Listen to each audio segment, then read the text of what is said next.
जय श्री कृष्ण दोस्तों, life style with God में आपका स्वागत है। दोस्तों, आज हम श्रावण मास के कृष्ण पक्ष की कामिका एकादशी का महात्म्य पढ़ेंगे। युधिष्ठिर ने पूछा, गोविंद वासुदेव, आपको नमस्कार है। श्रावण के कृष्ण पक्ष में कौन सी एकादशी होती है, उसका वर्णन कीजिए। भगवान श्री कृष्ण बोले, राजन सुनो, मैं तुम्हें एक पाप नाशक उपाख्यान सुनाता हूँ, जिसे पूर्व काल में ब्रह्मा जी ने नारद जी के पूछने पर कहा था। नारद जी ने प्रश्न किया, भगवान कमलासन, मैं आपसे यह सुनना चाहता हूँ कि श्रावण के कृष्ण पक्ष में जो एकादशी होती है उसका क्या नाम है, उसके कौन से देवता हैं तथा उससे कौन सा पुण्य होता है। प्रभु, यह सब बतलाइए। ब्रह्मा जी ने कहा, नारद सुनो, मैं संपूर्ण लोकों के हित की इच्छा से तुम्हारे प्रश्न का उत्तर दे रहा हूँ। श्रावण मास में जो कृष्ण पक्ष की एकादशी होती है उसका नाम कामिका है। उसके स्मरण मात्र से वाजपेयी यज्ञ का फल मिलता है। उस दिन श्रीधर, हरि, विष्णु, माधव और मधुसूदन आदि नामों से भगवान का पूजन करना चाहिए। भगवान श्री कृष्ण के पूजन से जो फल मिलता है वह गंगा, काशी, नैमिषारण्य तथा पुष्कर क्षेत्र में भी सुलभ नहीं है। सिंह राशि के बृहस्पति होने पर तथा व्यतिपात और दंड योग में गोदावरी स्नान से जिस फल की प्राप्ति होती है वही फल भगवान श्री कृष्ण के पूजन से मिल जाता है। जो समुद्र और वन सहित समूची पृथ्वी का दान करता है तथा जो कामिका एकादशी का व्रत करता है, वे दोनों समान फल के भागी माने गए हैं। जो ब्याई हुई गाय को अन्य सामग्रियों सहित दान करता है, उस मनुष्य को जिस फल की प्राप्ति होती है वही कामिका का व्रत करने वालों को फल मिलता है।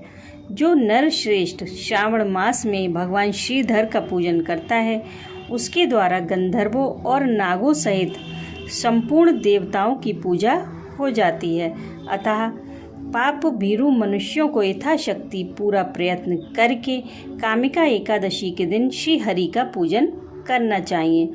जो पाप रूपी पंख से भरे हुए संसार समुद्र में डूब रहे हैं, उनका उद्धार करने के लिए कामिका का व्रत सबसे उत्तम है। अध्यात्म विद्या परायण पुरुषों को जिस फल की प्राप्ति होती है उससे बहुत अधिक फल कामिका व्रत का सेवन करने वालों को मिल जाता है। कामिका का व्रत करने वाले मनुष्य रात्रि में जागरण करके ना तो कभी भयंकर यमराज का दर्शन करता है और ना कभी दुर्गति में पड़ता है। लाल मणि, मोती और मूंगे आदि से पूजित होकर भी भगवान विष्णु वैसे संतुष्ट नहीं होते जैसे तुलसी दल से पूजित होने पर होते हैं। जिसने तुलसी की मंजरियों से श्री केशव का पूजन कर लिया है, उसके जन्म भर का पाप निश्चय ही नष्ट हो जाता है, जो दर्शन करने पर सारे पाप समुदाय का नाश कर देती है। स्पर्श करने पर शरीर को पवित्र बनाती है, प्रणाम करने पर रोगों का निवारण करती है, जल से सींचने पर यमराज को भी भय पहुंचाती है, आरोपित करने पर भगवान श्री कृष्ण के समीप ले जाती है और भगवान के चरणों में चढ़ाने पर मोक्ष रूपी फल प्रदान करती है। उस तुलसी देवी को नमस्कार है। जो मनुष्य एकादशी को दिन और रात में दीपदान करता है, उसके पुण्यों की संख्या चित्रगुप्त भी नहीं जानते।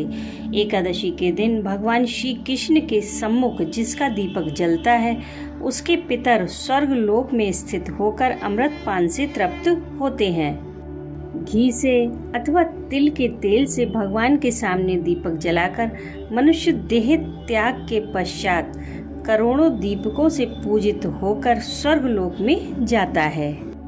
भगवान श्री कृष्ण कहते हैं, युधिष्ठिर, यह तुम्हारे सामने मैंने कामिका एकादशी की महिमा का वर्णन किया है।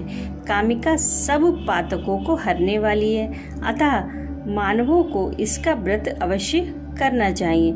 यह स्वर्गलोक तथा महान पुण्य फल प्रदान करने वाली है। जो मनुष्य श्रद्धा के साथ इसका महात्म्य श्रवण करता है वह सब पापों से मुक्त होकर विष्णु लोक को जाता है।